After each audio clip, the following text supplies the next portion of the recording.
Hi everyone, कैसे हैं आप सब लोग। आज की वीडियो में दोस्तों हम लोग बात करेंगे ऑल इंडिया के एमबीबीएस के काउंसलिंग के बारे में, कब से स्टार्ट हो रहा है और कब तक स्टार्ट हो जाएगा ये।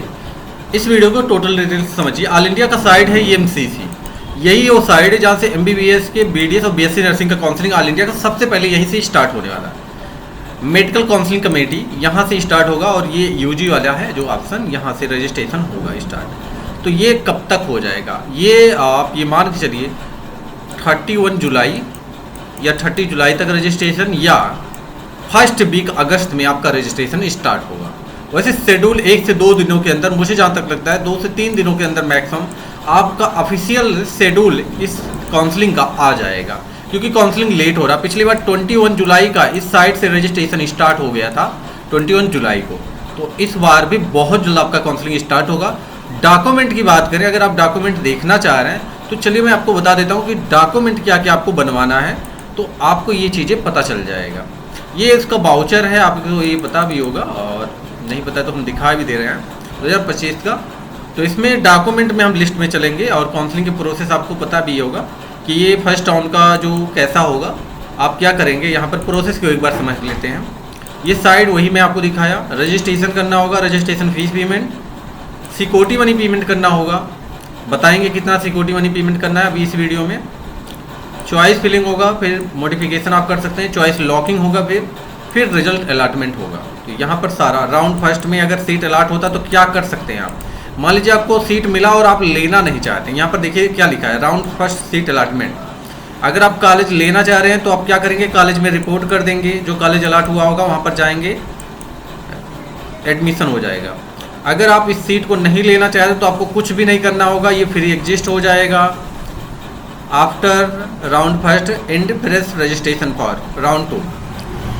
राउंड 2 में क्या होता है कि जैसे कोई बच्चा, अगर आप चॉइस जैसे फर्स्ट राउंड में कॉलेज ले लिया और आप अपग्रेडेशन करना चाहते तो ये है, राउंड 2 में फिर से आप चॉइस फिलिंग ऑप्शन मिल जाएगा, ये भी ऑप्शन है। और अगर आपको फर्स्ट राउंड का सीट नहीं लेना तो आपको कुछ भी नहीं करना, वो फ्री एग्जिस्ट हो जाओगे। राउंड 2 में फिर से चॉइस फिलिंग कर सकते हो, पर राउंड 2 में सीट मिलने के बाद आपको लेना ही पड़ेगा। यहाँ पर देखिए फ्री एग्जिस्ट का कोई भी ऑप्शन नहीं होता।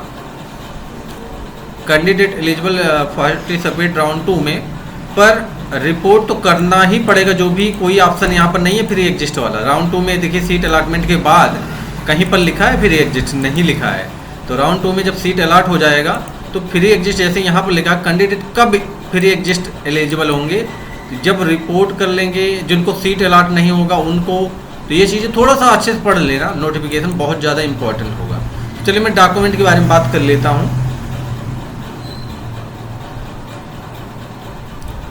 अब देखिए कितना परसेंट किस कॉलेज का कितना सीट आएगा इसमें। ऑल इंडिया के हर कॉलेज का 15% सीट, और MBBS BDS BHO के सारे सीटें ओपन 100% इसी काउंसलिंग के द्वारा फिलअप होंगे।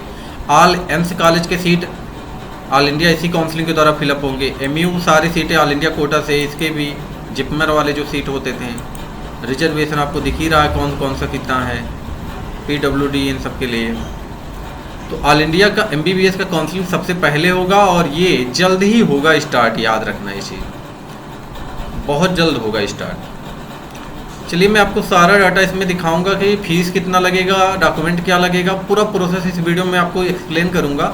फिर मैं बहुत जल्द MBBS के उत्तर प्रदेश का भी कट ऑफ देने वाला हूँ। कट ऑफ तो हमारे यहाँ आ गया है, पर हम आपको डाटा देंगे कि क्या क्या करना चाहिए काउंसलिंग में, कैसे पार्टिसिपेट करना चाहिए, फीस क्या लगेगा, फिर आयुष काउंसलिंग का डाटा मिल जाएगा आपको। तो बहुत जल्द आपको इसी वीडियो में देखने को सारी चीज़ें मैं आपको पहले एक्सप्लेन कर देता हूँ, क्योंकि देखिए काउंसलिंग जो प्रोसेस है ये थोड़ा सा टफ होता है। इसमें आपको चॉइस फिलिंग, रजिस्ट्रेशन कैसे करना है, क्या क्या प्रोसेस, कहाँ टिक करना है, क्या करना है, ये सब चीज़ें आपको नहीं पता है। तो ये सब चीज़ें बहुत सही तरीके से बिल्कुल करना। कुछ भी मिस्टेक करोगे इसमें एडिट का ऑप्शन आएगा नहीं कि आप करेक्शन का ऑप्शन पाओगे, ऐसा कोई ऑप्शन आपको मिलने वाला नहीं है। तो ये चीज़ें पहले से आपको पता होना चाहिए। बिल्कुल सही ढंग से आपको फॉर्म फिलअप करना है, उसके चॉइस फिलिंग करना है, रजिस्ट्रेशन करना है, रजिस्ट्रेशन फीस पेमेंट करना है, सबका रिसिप्ट डाउनलोड करना है, रजिस्ट्रेशन फीस पेमेंट करोगे उसका भी रिसिप्ट, सारा प्रोसेस का रिसिप्ट आपके पास होना चाहिए। क्योंकि एडमिशन जब आप कराने जाओगे तो वो सब चीज़ें आपको से देखा जाएगा, चेक किया जाएगा, और सबका 5-5 फोटो कापी। और जो बच्चे इस बार सेलेक्ट हो रहे हैं 10 से 12 और एडमिट कार्ड, स्कोर कार्ड को स्कैन करके PDF में मेल पे अपने रख लो।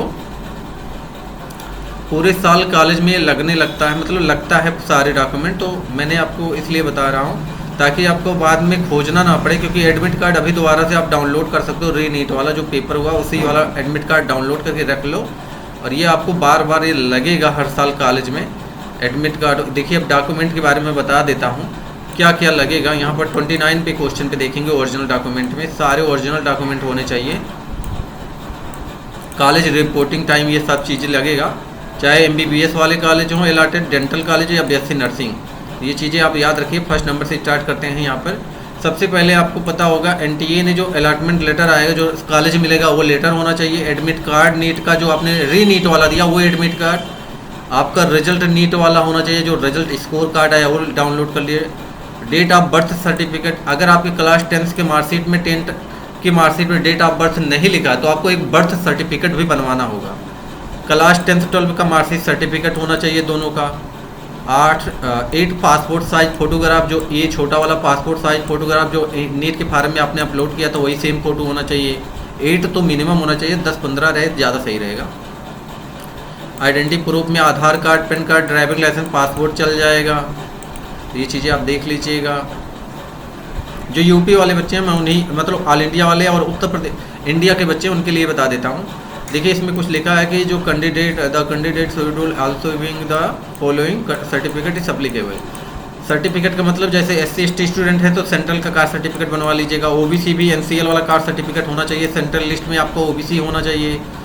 EWS वाले भी होना चाहिए। EWS के लिए भी यहाँ जो इन्फॉर्मेशन दिखा है तो इसके बारे में देख लीजिएगा। फॉर्मेट होना चाहिए EWS पर। और ये तो हो गया आपका टोटल डॉक्यूमेंट, सबका ओरिजिनल, सबका फोटोकॉपी 5-5 करवा के रख लो, ठीक है।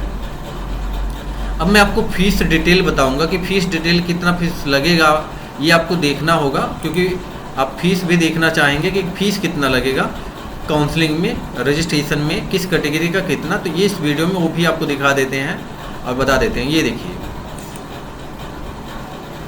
यहाँ पर क्या लिखा है। अगर आप प्राइवेट सीट लेते हैं, मतलब डिम्ड अगर कॉलेज लेते हैं, डिम्ड कॉलेज अगर आप लेंगे तो रजिस्ट्रेशन जो फीस होगा डिम्ड में, चाहे MBBS डिम्ड कॉलेज हो, BDS डिम्ड कॉलेज हो या BSc नर्सिंग डिम्ड कॉलेज हो, रजिस्ट्रेशन फीस होता है हर कैटेगरी के लिए। ऑल, यहाँ पर देखिए ऑल कैंडिडेट के लिए लिखा है सेम, मतलब सारे कैटेगरी के लिए 5000 लगेगा और ये वापस नहीं होगा, non refundable fees. Security money refund होता है। यहाँ पर देखिए MBBS के लिए सिक्योरिटी मनी जो लगेगा आपको, प्राइवेट में डिम्ड कॉलेज अगर आप लेना चाह रहे हैं तो इसके लिए 2 लाख सिक्योरिटी मनी जमा करना होगा रजिस्ट्रेशन के टाइम ही, और 5000 रजिस्ट्रेशन फीस। ये सिक्योरिटी मनी रिफंडेबल होता है, ये आपको वापस मिलेगा। अब आते हैं गवर्नमेंट कॉलेज के लिए। गवर्नमेंट में 15% जैसे जो भी जितने भी कॉलेज हैं, MU हो, पूरे ऑल इंडिया के जितने भी सारे कॉलेज गवर्नमेंट में जो भी आते हैं, रजिस्ट्रेशन फीस होता है EWS और जनरल बच्चे का 1000 एक ही साथ पे करना होगा और नॉन रिफंडेबल होगा। और 500 registration fees. ST ST OBC PWD candidate के लिए 500 रजिस्ट्रेशन फीस लगता है MCC वाले काउंसलिंग में। ये सबसे पहले स्टार्ट होने जा रहा है MBBS BDS BSc नर्सिंग का बहुत जल्द। सिक्योरिटी मनी जनरल और EWS के लिए 10,000 है, MBBS BDS BSc नर्सिंग के लिए ये आपको एक साथ पे करना होगा। यहाँ पर देखिए 11,000 एक ही साथ पे होगा। और 5,000 ये सिक्योरिटी मनी किन के लिए है, OBC SC ST PWD के लिए 5,000 सिक्योरिटी मनी होगा। ये आपको 5,500 एक साथ पे करना होगा। इसमें 5,000 आपको वापस मिलेगा और इसमें 10,000 वापस मिल जाएगा। इसमें जब आप रजिस्ट्रेशन फॉर्म फिलअप करोगे, एक बैंक अकाउंट का डिटेल भी मांगा जाएगा, उसी को फिलअप करिएगा जो आपका है, मतलब स्टूडेंट का ही फिलअप होना चाहिए या किसी का भी फिलअप कर सकते हो, पर स्टूडेंट का फिलअप करना। तो ये तो आपको सारा डाटा मिल गया काउंसलिंग का, registration fees, document, counselling process. Channel पर नया सब्सक्राइब कर लीजिएगा। जो भी बच्चा MBBS BDS BSc नर्सिंग की काउंसलिंग में हमारे यहाँ से काउंसलिंग भी कराना चाह रहा है, पिछले 5 ईयर से काउंसलिंग में आपका हेल्प कर रहे हैं, हमारा कॉन्टैक्ट नंबर डिस्क्रिप्शन बॉक्स में दिया है 8957852329। इस पर आप बात कर लीजिएगा, व्हाट्सअप मैसेज के थ्रू भी और कॉल के थ्रू भी बात कर सकते हो। ये हमारा व्हाट्सअप नंबर और कॉन्टैक्ट नंबर दोनों है। अगर काउंसलिंग कराना चाह रहे हैं, हमारे द्वारा जुड़ के पार्टिसिपेट करना चाह रहे हैं तो आप कर सकते हैं। आपका पूरा काउंसलिंग में गाइडेंस होगा और आपका जब तक सीट नहीं मिल जाता पूरा प्रोसेस में हेल्प करते हैं और करवाते हैं, काउंसलिंग भी, रजिस्ट्रेशन भी करवाते हैं आपका। और हमारे यहाँ चार्जेस अभी 20 जुलाई तक 5,000 में आपका फुल काउंसलिंग होगा। उसके बाद ये 10,000 फीस हो जाएगा। अगर आप रजिस्टर करना चाह रहे हैं तो कल तक कर लीजिए, ठीक है। आज कर लेंगे तो ज़्यादा सही रहेगा और बहुत जल्द ये नहीं तो 10,000 फीस हो जाएगा। तो बस इस वीडियो को एंड करेंगे। जो भी बच्चे हमारे यहाँ बात करना चाहता है, डिस्क्रिप्शन बॉक्स में कॉन्टैक्ट नंबर दिया गया है। टेलीग्राम को जरूर ज्वाइन करें। जो भी अपडेट आएगा काउंसलिंग सबसे पहले वहाँ पर दिया जाएगा। टेलीग्राम को भी ज्वाइन कर लीजिएगा। मिलते हैं कुछ नए वीडियो में। Thank you.